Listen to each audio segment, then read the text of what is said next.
देखिए दिया है एन इंडियन फार्मर, इंडियन भारतीय किसान, भारतीय किसान क्या कह रहा है? Our country is an agriculture country and the almost 70% of the population lives in village.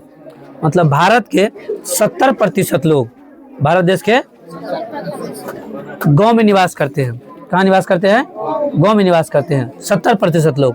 और भारत देश का, भारत रीढ़ कहा गया है किसको?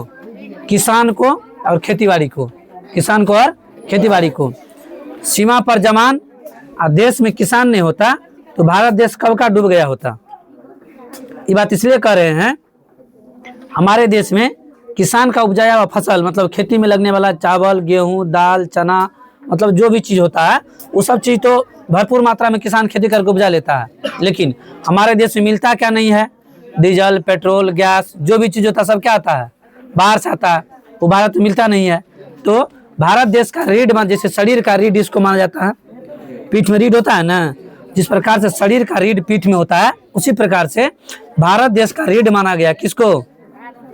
भारत देश का रीढ़ किसको माना गया है? किसान को। सीमा पर जमान और देश में के बदौलत हमारा भारत देश जो अभी टिका हुआ है, ठीक है। इसलिए कह रहा है 70% लोग जो है ना, कितना परसेंट लोग, 70% लोग भारत देश में जो है खेती बाड़ी पर निर्भर है। अच्छा, हमारे यहाँ जितने भी पढ़ रहे हैं बच्चे, उनमें से किनके किनके पिताजी गवर्नमेंट सेक्टर में है, जो सरकारी नौकरी कर रहे हैं? ऐसा है कोई? क्या करते हैं? या तो लेबर क्लास का काम करते हैं, मजदूरी किसी दूसरे में जा करके, या नहीं तो क्या करते हैं? खेती बाड़ी करते हैं।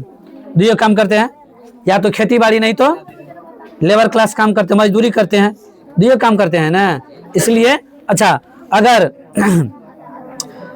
लेबर क्लास का काम बाहर जा करके, जैसे पंजाब, दिल्ली, हरियाणा, चंडीगढ़, अगर जा करके बाहर जा करके मजदूरी नहीं करे और बिहार में रहकर खेती नहीं करे तो बिहार वासियों का पेट चलना मुश्किल हो जाएगा ना। अभी जीने का श्रेय क्या है? जीने का आसरा क्या है बिहार वासियों का? या तो बाहर में मजदूरी है, नहीं तो बिहार में खेती बाड़ी। दुई अपना आसरा है बिहार में खेती बाड़ी। और सिर्फ तुम्हारे हमारे नहीं, लगभग भारत देश के 70% व्यक्ति के यही हालत है। 70% व्यक्ति किस पर निर्भर है? खेती बाड़ी पर निर्भर है। इसलिए खेती बाड़ी पर लोग आश्रित है, इसलिए खेती बाड़ी पर लोग ज्यादा ध्यान देता है। समझे बात को?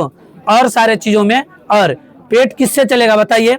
अगर सीमा पर से फौज घटा लेंगे तो देश पर कब्जा कर लेगा ना। अगर किसान खेती करना छोड़ देगा तो भूखे मर जाएगा। समझे? ये मंदिर और मस्जिद में फर्क करके लोग, नहीं तो हमारा देश सुरक्षित रह सकता है और नहीं तो हमारा पेट सुरक्षित रह सकता है। समझे? मंदिर मस्जिद में रह करके हमारा पेट या देश सुरक्षित रह सकता है? बताइए। सीमा पर से फौज घटा देंगे, देश को कब्जा लेगा दूसरा देश। अगर खेती करना बंद कर देंगे, भूखे मर जाएंगे ना। बताइए। मंदिर के आगे जा करके कटोरा में भीख मांगने पर लोग नहीं देता है। यहाँ किसान अपना मेहनत करके खेती करता है, फसल उपजाता है। क्या करता है? फसल उपजाता है, खेती करता है। वही मंदिर के आगे गेट पर भीख मांगने से नहीं देता है, लेकिन मंदिर के अंदर में पंडित पूजा करवाते हैं, उसको बिना मांगे दे देता है। पूजा करवाता है तो दक्षिणा दियो, देता है ना, उसको बिना मांगे मिल जाता है। बाहर में गेट पर भीख मांगने से भी नहीं मिलता है। ऐसा देश है हमारा भारत। ऐसा देश हमारा क्या है? भारत है।